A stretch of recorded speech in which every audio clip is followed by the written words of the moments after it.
Trio program ဆိုတာက vocabulary, grammar, speaking ဒီသုံးခုစလုံးကိုတစ်ခါရေးသင်ယူလို့ရတဲ့သင်တန်းတစ်ခုပါဒီသင်တန်းရဲ့အားသာချက်တစ်ခုက self study လုပ်နေတဲ့အတွက် resource တွေလည်းအများကြီးရမယ့်ပြင် lesson တစ်ခုချင်းစီကိုအသေးစိတ်လေးရှင်းပြထားပါတယ်ထုံးစံအတိုင်းစာတင်ရမယ့်မနက်ဆိုရင်မနက်ကို9နာရီခွဲထားဖြစ်ပါတယ်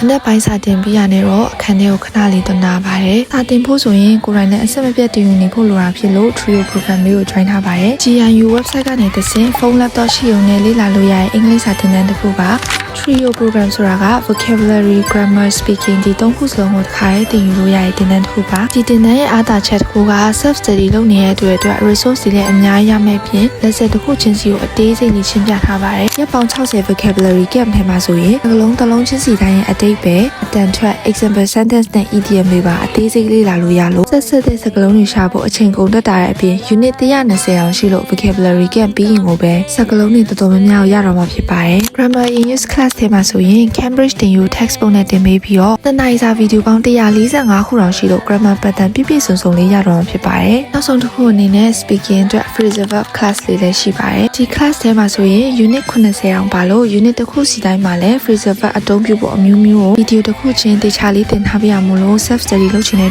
အတွက် resource တော်တော်များများရတော့မှာဖြစ်ပါတယ်ပုံမှန်ဆိုရင်ဒီလိုအတန်းတစ်ခုချင်းစီပေါင်းလိုက်မယ်ဆိုရင်9000နီးပါးရှိတာကိုအခု Trio program နဲ့ဆိုရင် 50% promotion ရှိနေတဲ့အပြင် ebook ပါလက်ဆောင်ပေးထားဖြစ်လို့သင်တန်းကြောင်းစိတ်ဝင်စားလို့စုံစမ်းချင်ဆိုရင် caption မှာ mention လုပ်ထားတဲ့ GNU ရဲ့ Facebook page နဲ့ TikTok account ကနေတစ်စိစုံစမ်းနိုင်ပါတယ်